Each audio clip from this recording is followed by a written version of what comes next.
The HA5 has been extremely well received in our community. After 3 years of having HA5 in Southern Terrace, it looks like we just did it last week. I'm Erin Camden. I'm the president of Southern Terrace Homeowners Association. I've been the president for the past 5 or 6 years, and Southern Terrace is a single-family residential community of 908 homes. We have two beautiful pools and a hot tub and a beautiful community center that's part of our association. If you're at a point in your community's life that you need to assess what kind of road covering to put on your community, I know it's not the most fun thing that a board has to do.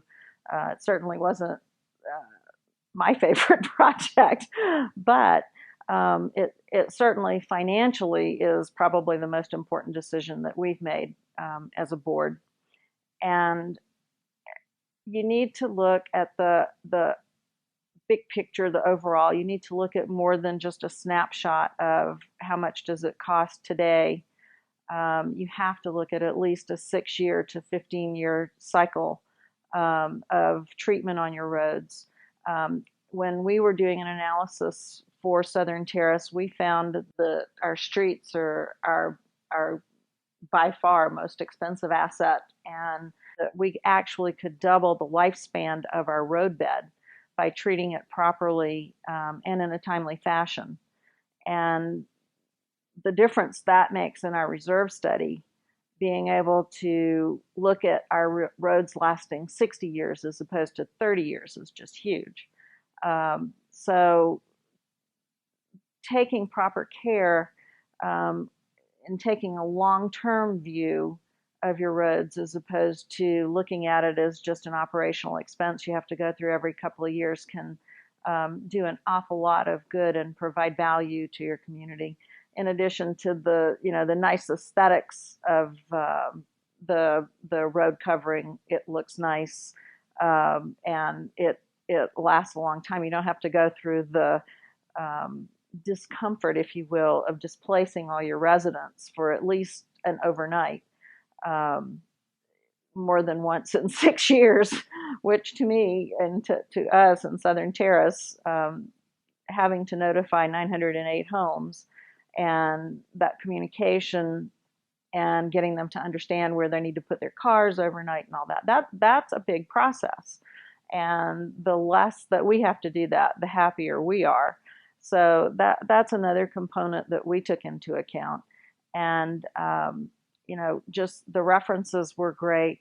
And frankly, I'm happy to provide this reference because we were so pleased with our overall result.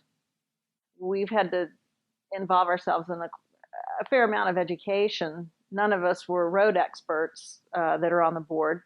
So we had to kind of immerse ourselves in learning about asphalt and road beds and concrete and the differences and all that.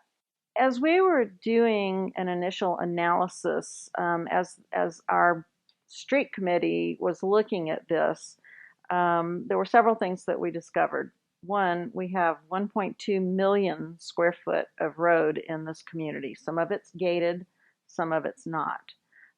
We don't have much traffic on our streets, as I suspect is true of most HOAs. And everybody in our community, we have a lovely community, everybody wants the roads to look nice. They're a big part of our community, and if the road doesn't look nice, then it detracts from the entire community. So it was important to us that the roads look nice.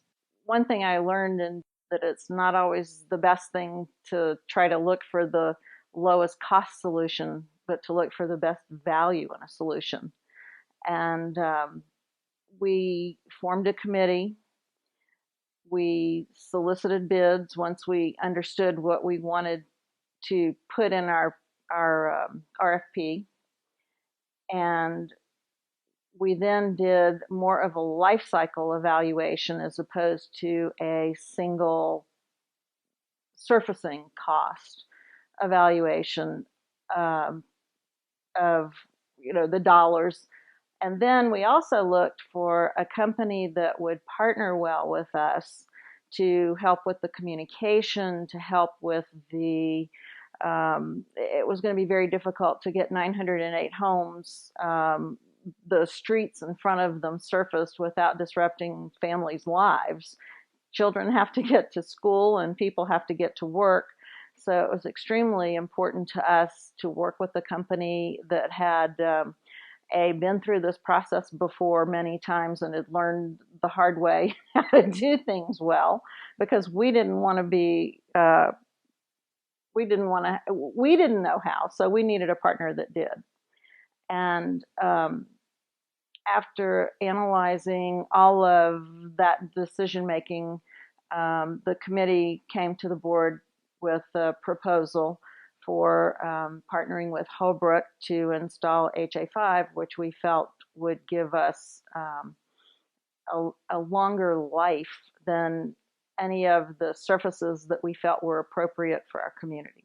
Well, there were actually a couple of major reasons that we chose the HA5 as opposed to a seal coat, because of course it had a huge impact on the financials as you were assessing. Even if you only assessed over a 10 or 12 year span, only having to coat the streets twice maybe in a 10-year period as opposed to having to do it 3 times financially made a lot of sense. We had a lot of complaints from our residents about all of the black stuff that kept coming up off the streets from the existing seal coat. And we were trying to get away from that as much as we could. We actually had slurry installed in one section of our community, and the residents that had that complained sort of messy look to it, as well as the fact that they were living with little tar balls that kept coming off of it. I call it tar balls. I don't know if that's what it is, but little balls kept coming off of the street and were getting tracked into people's homes. I mean, the project, just the overall project, in addition to just the HA5, was extremely well done. Our residents, of the 908 homes, I think we had maybe 1 complaint, which I think is phenomenal for a project of that size.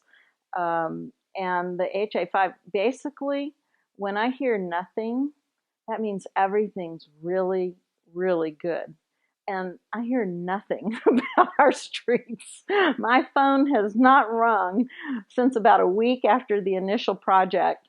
So I know that HA5 has been well received by our residents because they feel very comfortable picking up the phone and calling me directly to let me know when something's not good. That's the highest testament I can pay to HA5 is my phone does not ring. Right after HA5 was installed, there was some scuffing on the streets from tires and things like that. And I'm pleased to say that we didn't even really notice that it quit. I mean, it just settled in. I'm sure it's doing its job of protecting the streets, and it looks beautiful. It truly looks like it was just done. What I would tell another HOA board president that called me asking about HA5 and Holbrook, because I don't think that you can separate those two. You can't just look at the HA5 product. You have to look at the project as a whole. That would be my first recommendation is, look at who you're dealing with and look at what they have to offer. I would have to tell them that if they do their homework and do a little investigating on what products are available, what the lifespan is on those products, and do some analysis above and beyond a single application. Look at the value of what you're buying over 10 or 15 years. Look at what company is going to come back out and take a look, a year later and help you assess whether you need a touch up here or touch up there. That is invaluable. So make a deeper assessment than just looking at this is how much this costs and this is how much this costs, because oftentimes if you pay what you consider a little too much for something, you might lose a little bit of money. But if you don't pay enough for something, a lot of times you'll lose it all. So frankly, look at the value of what you're buying.